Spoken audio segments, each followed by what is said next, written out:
네, 국민의힘이 내란 동조 탄핵 반대로 나라를 혼란 속에 6개월여간 빠뜨리더니 아직도 반성 않고 내란 특검을 반대를 하면서 국정 발목 잡기로 국정 정상화 및 민생회복 해방의 행태를 지속하고 있습니다.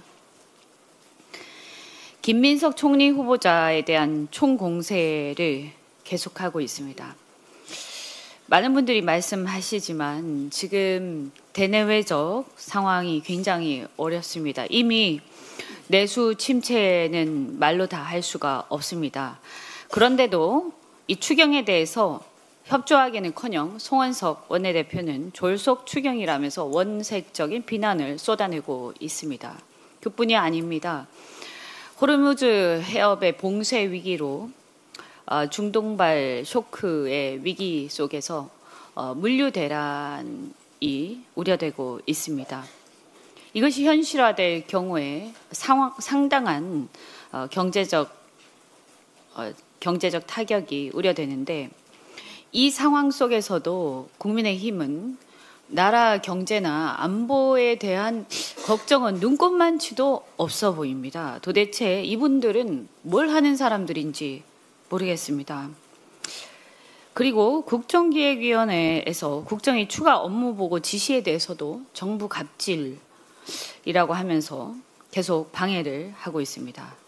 역대 이런 경우가 있었는지 저는 찾아보기가 어렵습니다. 과연 국민의힘이 정당으로서의 존재 의의가 있는지 우리 국민들이 의문을 가질 것입니다. 자성을 촉구합니다. 코스피가 3천 돌파를 한 것은 이재명 정부의 국정에 대한 국민 기대감이 커진 것을 반영할 것입니다. 국민의 기대에 걸맞게 일하는 정부를 보여주고 있다, 이렇게 평가를 합니다. 취임 10일 만에 G7에 참석해서 국제 정상 외교에 성공적으로 데뷔를 했습니다. 그리고 귀국하자마자 울산 미포 산단의 AI 데이터 센터 출범식에도 참석을 했습니다. 울산 AI 데이터 센터는 지난번에 언급한 바와 같이 AI G3로 가는 인프라 조성의 시발점이자 정부의 지방 분산형 데이터 센터 정책의 주춧돌이 될 것입니다. 또한 경기 진작과 민생 회복을 위한 신속한 추경의 편성도 일하는 정부를 보여주는 것입니다. 말씀드린 것처럼 국민의힘은 포퓰리즘으로 매도하고 방해만 계속하고 있는데 경제가 계속 하향 곡선을 그리는데도 정부가 아무 일도 하지 않고 감나무 밑에서 입만 벌리고 감 떨어지기를 기다리면서 백성의 고열을 짜내던 윤석열 정부처럼 그렇게 되풀이하려는 그런 얘기인지 궁금합니다. 국가는 손 놓고 있을 게 아니라 자본주의 사회에서 경제 구성원의 하나로서 전략적 투자자로서 대한민국 경제 회복에 투자하는 것입니다. 경제 회복 효과로 세수 효과를 누리는 정부 효능감을 극대화해야 합니다. 또한 GDP 대비해서 현재 국가 부채 비율은 약 48%입니다. 극심한 내수 침체를 고려한다면 확장 재정에 다소 여유가 여전히 있다, 이렇게 판단이 됩니다. 과거에 일본 아베 정부 시절에도 산업부흥 정책을 시행하면서 이렇게 재정 확대를 이미 한 적이 있고, 하는 총재는 최근 추경이 물가에 주는 영향이 크지 않다라고 하면서 추경에 대해서 이미 긍정적인 평가를 한 바가 있습니다. 국힘은 무식한 얘기 그만하고 묻지마 포퓰리즘 공세를 멈추고 민생과 경제를 위해서 추경에 신속하게 협조를 하셔야 합니다. 국민이 기대하는 일하는 정부에는 일하는 총리가 필요합니다. 김민석 총리 후보자는 과거처럼 얼굴마담형 총리가 아니라 실권을 가진 실무형 총리로서 진짜 일하는 총리가 될 것이라고 기대합니다. 다양한 상임위 활동을 거쳐서 국방, 통상, 건보개혁 등 현안 대응 능력을 갖고 정무적 감각과 검찰 등 권력기반 개혁에도 누구보다 적임자라고 판단합니다. 이재명 대통령의 국정운영 철학에 대한 이해도 높아서 시너지가 기대가 됩니다. 그동안 의뢰의 헌법의 정신을 위반해서 얼굴마담형 총리를 내세워서 국정을 운영을 해왔습니다. 많은 의원들이나 정치인권 그리고 국민들이 헌법 정신에 따라서 제대로 실제로 일을 하는 행정부를 통할하는 그런 실무형 총리를 임명해라 이렇게 얘기를 해오지 않았습니까? 저는 김민석 총리야말로 제대로 일을 할 수 있는 일하는 총리가 될 것이다. 이런 것은 우리가 조금만 생각해도 알 수 있다 이렇게 생각합니다. 이것이야말로 국정을 정상화하고 헌법 질서를 수호하는 일환이다 이렇게 생각하는데 국민의힘에서는 과거 이렇게 얼굴마담형 총리 또는 방패막이 총리를 내세운 것에 대해서 반성부터 하고 비판하시기 바랍니다. 그동안 억지 공세가 안 먹히니까 국힘이 새롭게 소득 누락이라고 하면서 또 공세를 하는데요. 출판 기념회나 경조사비는 그동안 대부분 국회의원이 따로 신고를 안 한 것이 관례였습니다.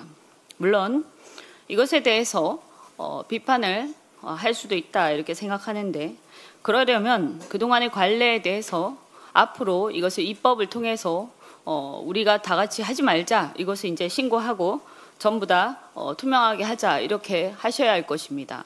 그런데 그 이전에 제가 꼭 짚고 넘어가고 싶은 것은 민주당보다도 국민의힘에서 훨씬 더 이 문제에 대해서 제대로 신고하지 않고 누락해 왔다라는 것을 분명히 짚고 넘어가고자 합니다.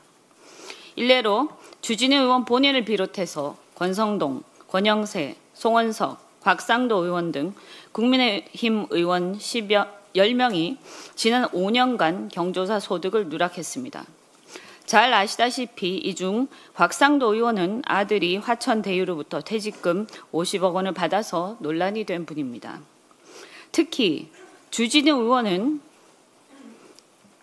대통령실 법률비서관이던 2023년 당시 조모상 소식이 국내 여러 언론에 부고란에 게재가 되기도 했습니다. 그런데 재산 신고에 누락하셨습니다. 대통령실 법률비서관이면 굉장히 권세가 굉장히 땅에 세상에 떨칠 때였는데 어떻게 해서 이렇게 소득이 누락됐는지 잘 모르겠습니다. 자기 것부터 잘 챙기시길 바랍니다. 그리고 국무총리 인사청문특위위원장인 이종배 의원을 비롯해서 권영세, 윤상현, 박수영, 조배숙 등 국민의힘 의원 37명은 출판 기념회 소득을 누락했습니다. 근데 대부분 보면 친윤 실세들인 것 같습니다. 권력의 중심에 있던 실세인 정치인들이 이렇게 출판 기념회를 하면 여러분 상식적으로 우리가 볼 때 야당 의원들이나 혹은 권력의 중심에서 밀려나 있는 정치 낭인보다 훨씬 더 많은 그 책값을 받지 않겠습니까? 그래서 이런 분들이야말로 자기 출판 기념회 소득부터 신고를 먼저 하시는 게 저는 도리다 이렇게 생각을 합니다. 공세를 위한 공세, 반대를 위한 반대를 중단하고 국익을 생각해서 총리 인사청문회 및 인준회 협조를 빨리 하시길 바랍니다. 나라가 굉장히 어렵습니다. 검찰 출신의 국회의원들, 정치인들을 중심으로 해서 지금 인사청문회를 비롯해서 모든 정치적 행위들이 흙탕물이 되고 있습니다. 검찰 출신이라 그런지 만사가 공작으로 뒤덮여 있습니다. 이런 식으로 정치를 하면 정치가 굉장히 비생산적이 되지 않겠습니까? 총리 인사청문회에는 물어볼 게 굉장히 많을 것 같습니다. 지금 이란에 전쟁도 있고 이런데 여기에 대해서 총리가 어떻게 생각하시는지 그리고 우리나라 경제를 살리는 것에 대해서 지금 어려운 경제에 대해서 총리 후보자가 어떻게 생각하시는지 이런 것을 물어야 되지 않겠습니까? 이런 것을 국민들 앞에서 토론을 하고 야당 의원들이 다 같이 함께 총리 후보자에게 아주 날카롭게 묻고 이렇게 하셔야 되지 않겠습니까? 그런데 지금 너무 심각하게 검찰에서 마치 취조하듯이 그러나 이거 자신들의 티끌은 자신들의 들보는 보지도 않고 남의 티끌만 뒤지면서 계속해서 발목만 잡고 있습니다. 저는 이런 식으로 한다면 국민들이 과연 검찰 출신, 죄송합니다만 모두가 그렇진 않겠습니다. 그러나 검찰 출신의 정치인들이 정치권에 들어와서 하는 일이라는 것이 매번 이렇게 정치권을 흙탕물에 뒤덮여서 남의 약점만, 남의 뒷조사만 하는 게 단가. 그래서 정치가 과연 이런 것인가 하는 회의를 갖게 할 거라고 생각합니다. 반성하시기 바랍니다.